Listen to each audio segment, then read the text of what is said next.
పెవిలియన్కి వెళ్ళా, త్వరలోనే మంచి న్యూస్ కూడా వస్తుంది. ఉత్తరాంధ్ర విశాఖపట్నంకి వస్తుంది న్యూస్. స్వామి ఏంటండి దావోస్లో కాదండి, జ్యూరిక్లో. Okay sir. అమ్మా రోజా గారికి జ్యూరిక్కి దావోస్కి తేడా ఏంటో తెలియదు. నన్ను ఏం చేయమంటారు స్వామి? పాపం తెలీదు, దాంతో అవగాహన లేనట్టుంది. కొంచెం వాస్తవాలు ఏంటి, జ్యూరిక్లో మేము దిగిన రోజు తెలుగు వాళ్ళందరూ బాబు గారిని కలవాలంటే మండే ఆఫ్టర్నూన్ 700 మందితో, ఎందుకంటే అక్కడ అందరూ బాగా కష్టపడతారు ఉద్యోగాలకు వెళ్ళే వ్యక్తులు. మండే ఆఫ్టర్నూన్ 700 మందితో ఒక మీటింగ్ పెట్టుకుంది. అక్కడ ఒక అతను నాకు ఎత్తాడు, చూపించాడు పేపర్, అన్న రెడ్ బుక్ గురించి మాట్లాడు అని చెప్పాడు. అతనికి సమాధానం చెప్తూ నేను మాట్లాడా, డావోస్ నేను మాట్లాడాను. రెండోది మళ్ళీ చెప్తున్నా, రెడ్ బుక్ గురించి ఎందుకు వాళ్ళు భయపడుతున్నారు? రెడ్ బుక్ లో విశాఖపట్నంలో చెప్పా, విజయనగరంలో ముగింపు సభలో కూడా చెప్పా. రెడ్ బుక్ లో నేనేం చెప్పా, ఏ అధికారులు నాయకులు చట్టాన్ని ఉల్లంఘించి ప్రజల్ని, తెలుగుదేశం పార్టీ కార్యకర్తలు ఇబ్బంది పెట్టారో వాళ్ళని నేను వదిలిపెట్టను అన్నా. ఎందుకు భయపడుతున్నారు స్వామి? చట్టాలు ఉల్లంఘించే వాళ్ళు అన్నాను కదా, ఎందుకు భయపడుతున్నారు? చట్టాలు ఉల్లంఘించలేకపోతే ఆగి ఇంట్లో పడుకోండి అంటే ఆమె భయపడుతుంది, చట్టం ఉల్లంఘించింది కదా.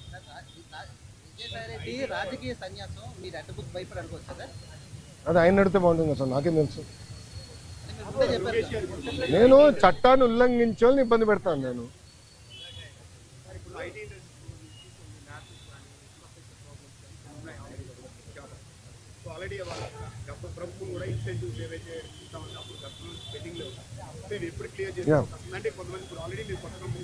ఎస్ ఎస్ అన్న, ఇప్పుడు నేను ఆల్రెడీ వాళ్ళందరితో టచ్లో ఉన్నా. వాళ్ళు అడిగిన బేసిక్ కమ్యూనిటీస్, ఇప్పుడు బస్ అడిగారు, స్ట్రీట్ లైటింగ్ అడిగారు, ఆ బేసిక్. దాని తర్వాత రాత్రి మన మొబైల్ పోలీస్ యూనిట్ ఉంటే బాగుంటుంది అన్నారు. అవన్నీ మనం ఏర్పాటు చేసాం.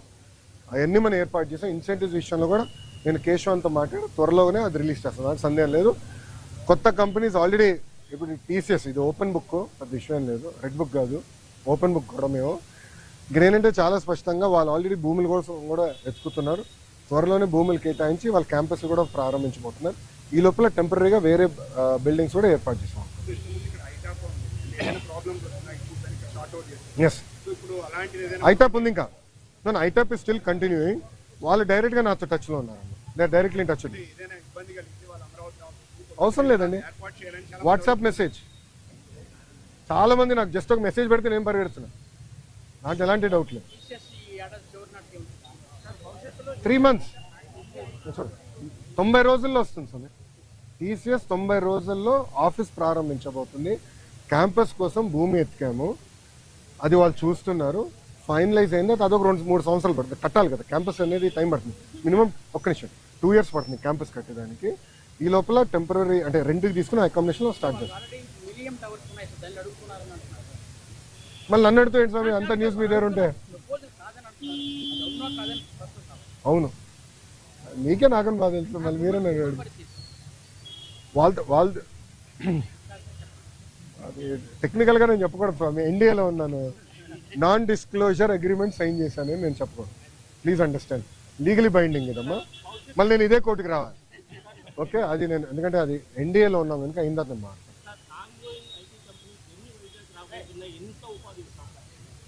అన్న, నా అంచనా ప్రకారం 5 సంవత్సరాల్లో కనీసం 5 లక్షల మంది ఐటీ రంగంలో వైజాగ్లో ఉద్యోగాలు కల్పిస్తాం.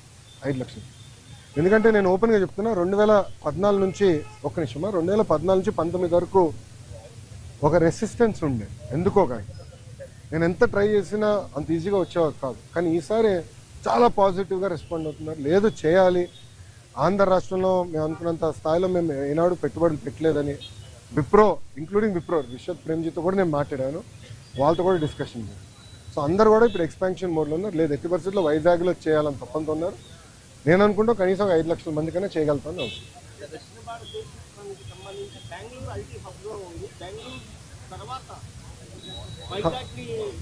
బెంగళూరు తర్వాత హైదరాబాదే స్వామి. ఇప్పుడు ఓపెన్గా మాట్లాడుకుంటే బెంగళూరు ఐటీ రంగంలో బెంగళూరు నెంబర్ 1, దాని తర్వాత వైజాగ్, దాని తర్వాత చెన్నై కూడా ఉంది. మన ప్రభుత్వ ఆలోచన ఏంటంటే ఇప్పుడు ఐటీ రంగంలో కొత్తవి వచ్చినాయి. ఇప్పుడు డీప్ టెక్నాలజీ, మనకి బిగ్ డేటా, మనకి ఆర్టిఫిషియల్ ఇంటెలిజెన్స్ ఇవన్నీ వచ్చినాయి. అవన్నీ వాడి మనం లీప్ ఫ్రాగ్ చేయాలనేది మనం ఒక లక్ష్యంగా పెట్టుకున్నాం. దాంట్లో భాగంగా డేటా సిటీ ఒకటి డిస్కస్ చేసాము, కాగ్నిసెంట్ వాళ్ళతో మాట్లాడడం, టీసీఎస్ వాళ్ళు వచ్చేసారు, ఇన్ఫోసిస్ వాళ్ళు క్యాంపస్ ఎత్తుకుతున్నారు, దాని తర్వాత విప్రోలో ఎక్స్పాండ్ చేస్తాం అనుకుంటున్నారు. ఇట్లా టాప్ 100 కంపెనీస్తో మేము డిస్కషన్ చేస్తాం. అది ఒక భాగం. రెండోది జీసీసీ, గ్లోబల్ కేపబిలిటీ సెంటర్ అని పెట్టారు. అదేంటంటే ఫార్చ్యూన్ 2000 కంపెనీస్ ఉంటాయి. అంటే మనం జనరల్గా ఫార్చ్యూన్ 500 అంటాం, అంటే పెద్ద కంపెనీ. దాని కింద ఉంటాయి అంటే $200 మిలియన్ $300 మిలియన్ రెవెన్యూ ఉన్న కంపెనీలు కూడా ఉంటాయి. అంటే 2,500 కోట్ల నుంచి 3,000 కోట్ల రెవెన్యూ కంపెనీ. వాళ్ళందరూ కూడా భారతదేశంలో ఒక డెవలప్మెంట్ సెంటర్ పెట్టాలనుకుంటారు. దాన్ని జీసీసీ అంటారు. ఆ జీసీసీ కూడా డైరెక్ట్గా వాళ్ళు పెట్టుకుని ఏం చేస్తారంటే కాగ్నిసెంట్ అన్నో ఏఎన్ఎస్ఆర్ లాంటి సంస్థలతో వాళ్ళు మాట్లాడి మీరు పెట్టండి, మీ దగ్గర మేము కొంటామండి. సో వాళ్ళతో కూడా మేము టచ్లోకి వెళ్ళి వాళ్ళు కూడా మీరు జీసీసీ పెట్టండి, భూములు నేను చౌకగా ఇస్తా. నేను ఏ స్థాయికి వెళ్ళానంటే మీ అందరికి ఏంటండి, మొదటి 500 ఐటీ కంపెనీలకి భారతదేశంలోనే ఎవరిని ఇవ్వని విధంగా అతి తక్కువ ధరకి భూమి ఇస్తాను నేను హామీ ఇచ్చా. అతి తక్కువ ధర ఫస్ట్ కేటాయింపు అయిన తర్వాత మీరు ఆశ్చర్యపోతారు. నేను కమిట్మెంట్ ఇచ్చా డావోస్లో మొదటి 500 కంపెనీలు. ఇది ఎందుకు చెప్తున్నానంటే విశాఖపట్నాన్ని తీసుకురాండి. ఒక పక్కన మనకి టాలెంట్ ఉంది, దాంట్లో ఎలాంటి సందేహం లేదు. బట్ కంపెనీలు కూడా తీసుకురావాలంటే భూములు కానివ్వండి, ఎక్కువ సిస్టమ్ మనం ఏర్పాటు చేయాల్సిన అవసరం. అది చేసాం. గతంలో హెచ్సిఎల్ కూడా నేను అట్టనే ఇచ్చాను. చాలామంది ఎగతాలు చేశారు. కానీ ఈరోజు వెళ్ళి మీరు చూడండి, విజయవాడలో హెచ్సిఎల్ ఎక్స్పాండ్ చేస్తున్నారు. ఇప్పటికే 4,000 మంది పనిచేస్తున్నారు, అది ఎక్స్పాండ్ చేస్తున్నారు. అదే ఆనాడు మేము వేసిన ఇత్తనం. విశాఖపట్నంలో పెద్ద ఎత్తున ఐటీ పరిశ్రమలు వస్తాయి. Mark my words, date time stamp కూడా చేస్తాం. వాళ్ళు ఆపమంటున్నారు, మీరేం ప్రశ్నలు అడుగుతున్నారు.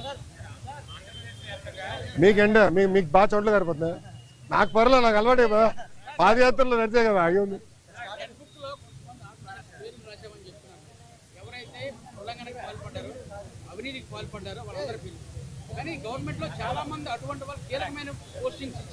ఎవరికి ఇచ్చామండి కీలకమైన పోస్టింగ్?